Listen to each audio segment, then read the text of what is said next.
response. Calling all available units. We have a missing child report at the corner of 1st and 2nd Avenue. Respond with emergency traffic.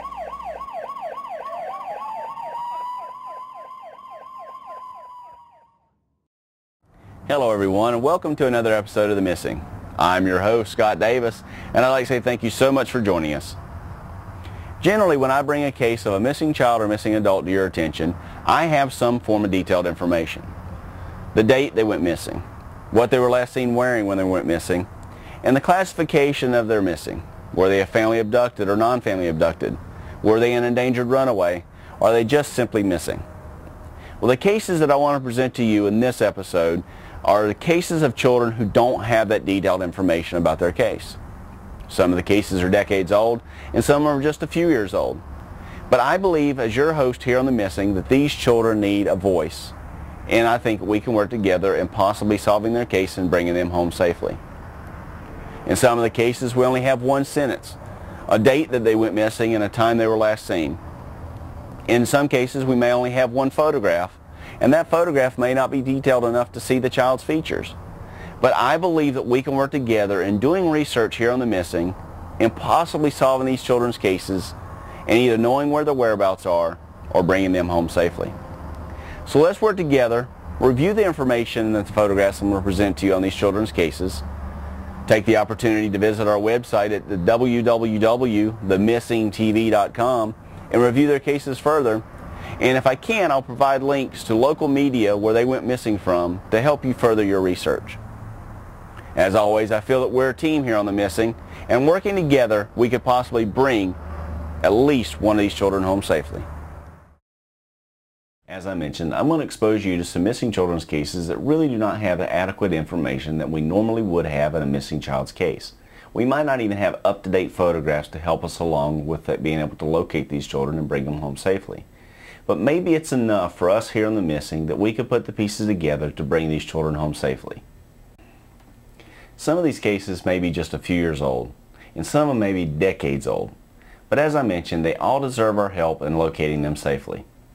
So let's don't waste any more time. Let's begin to review these cases. Our first case is that of Vanessa Mohammed. This is where The Missing can really help because we are an internet-based show and we cover worldwide. She may be in the company of her non-custodial father, and they are believed to be in Egypt. Our next case is very interesting.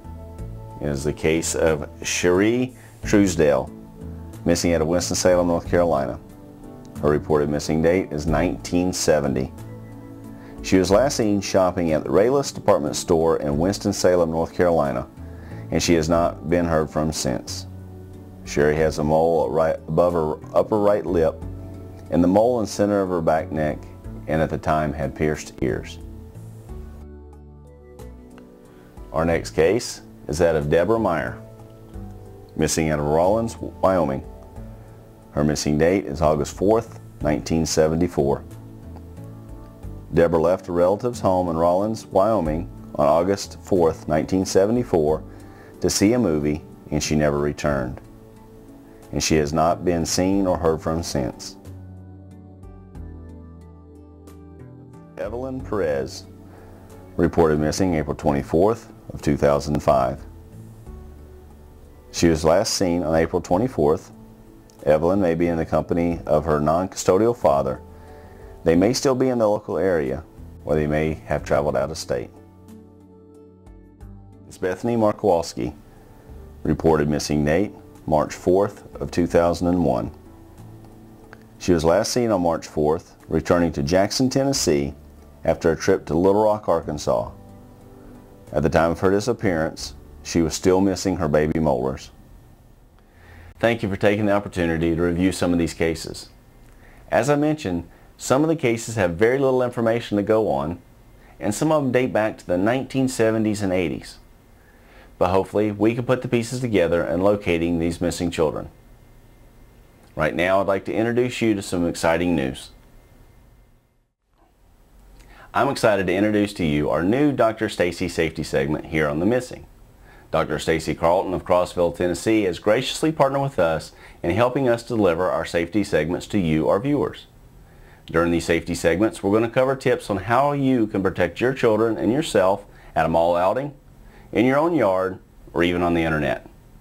We'll also cover safety tips on how children can stay away and get away from abductors. So be sure to tune in to future episodes of The Missing, and please don't forget to catch the Dr. Stacy safety segment right here on The Missing. As you can tell, I'm excited about the Dr. Stacy safety segments here on The Missing. Hopefully the information that we will provide will help you protect your children and your family and provide safety tips for you to use in your everyday lives. Let's don't waste any more time. Let's go right back into reviewing some more missing children's cases. Our next case is a missing boy out of Mountain City, Tennessee, Sean Zimmerman. His reported missing date is January 6 of 2009. Sean may be in the company of an adult male relative. They may have traveled out of state. And they may be traveling in a 2008 maroon Jeep Wrangler with Tennessee license plate DV4170. Our next case is Donna Barnhill. Reported missing date March 18, 1981. She is missing out of Lexington, North Carolina. She was last seen en route to a friend's house. She has not been seen or heard from since. Our next case is that of Casey McDaniel, missing out of Midland, Tennessee. She was last known to be at her residence on August 16, 1996. Her family came home to find her missing and the back door left open. She has a strawberry birthmark on the underside of her lower left arm. Police expect foul play. The case of Amy Gibson. She was reported missing December 7, 1990. She is missing out of Greensboro, North Carolina. She left home for just a few minutes to walk up the street and has not been seen or heard from since. Our next case is that of Ashley Jones, pictured here.